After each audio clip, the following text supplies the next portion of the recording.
I'm Irv Heidel with Agribest Feeds. We are a distributor of SweetPro product, and this morning here we're visiting with Jim Skillestad out of Glendive, Montana, and Jim is the chairman and president of the American Simmental Association, and has been in the seed stock business for many years. And so I'd like to take the opportunity to introduce Jim to you and have him describe a little bit his background and kind of enlarge upon his years in the livestock industry.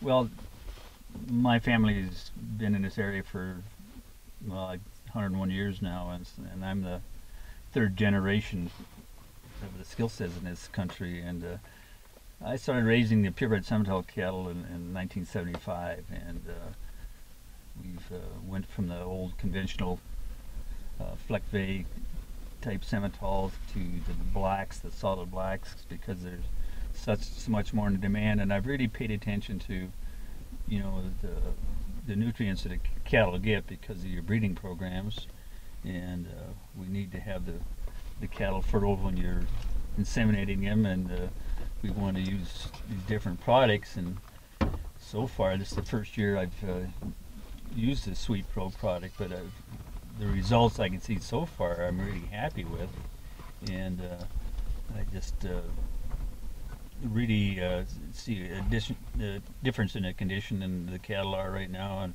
I think it's so important to have them in good condition for breeding purposes and breed back. And actually we have a lot of people come out and look at our cattle this time of year, and you definitely want them have them in good top-notch condition. And I just was very interested when I talked to Irv about his program with the SweetPro, and the more I looked at it, the more I talked to him about it, I was very interested. And so this is our first year on it, and I would definitely recommend it to other breeders, how this works. And people don't realize sometimes when the savings you make when you can increase your cow herd by maybe 15–20% by using this type of product.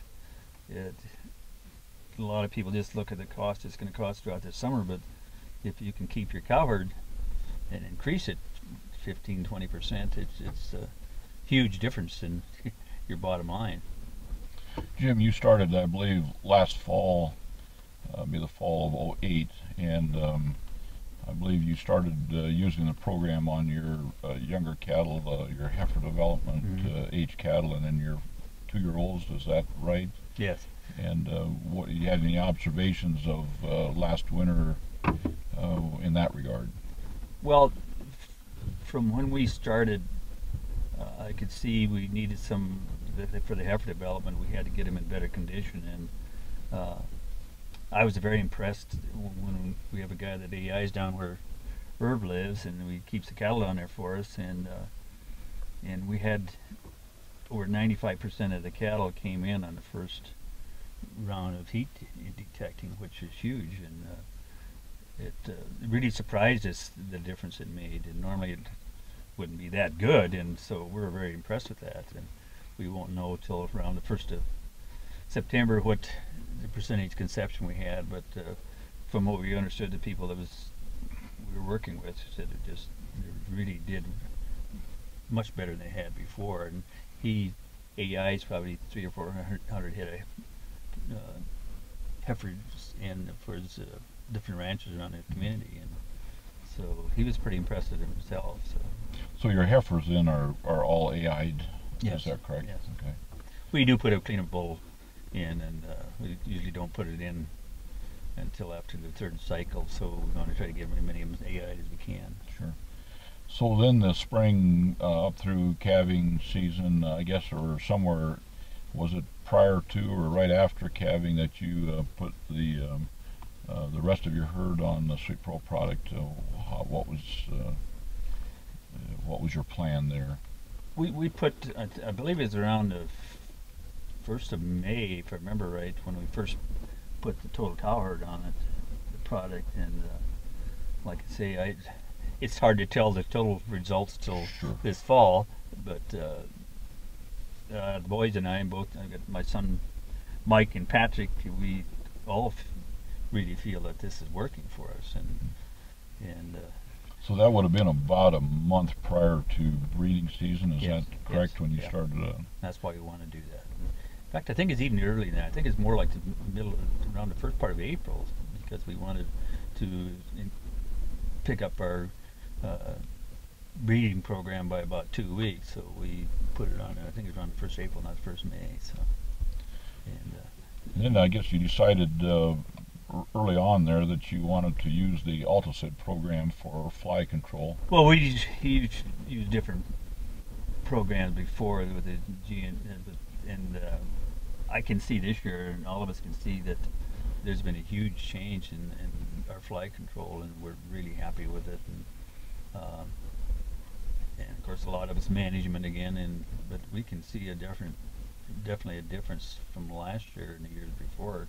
And we've tried a lot of different products, and so it's I'm really happy with fly control right now. And I learned this from the Alticid guy. I forget what his name is now, but we did a meeting with him, and he said you'd be surprised. Just like, say those were not your cows, and that was another pasture over there, and you got your cows on Alticid and they don't. Mm-hmm. The question is, well, then what use is that? Because the flies are coming over the cow. But what is interesting that these flies are so host specific, yeah, that they just stay with the cow, and they don't even change cows.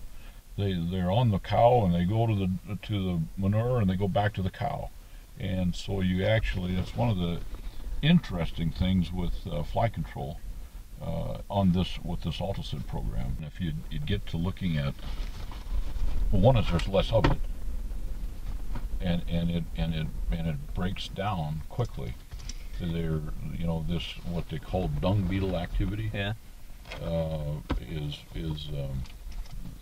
just the nature of what distiller grains does. It encourages that dung beetle activity, and they will actually so you get a pile of manure out here. One is it's less firm or in a pile, and it's softer, and it also it incorporates into the soil very rapidly.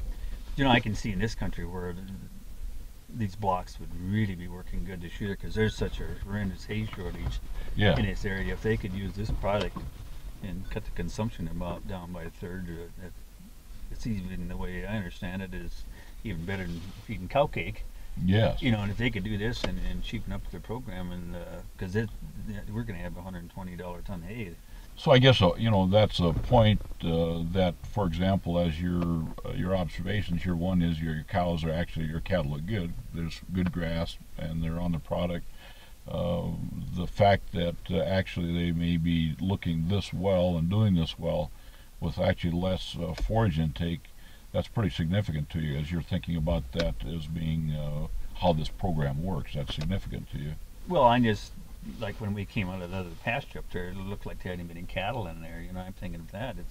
If they have less consumption of the grass, well, to me it's a no-brainer. Right.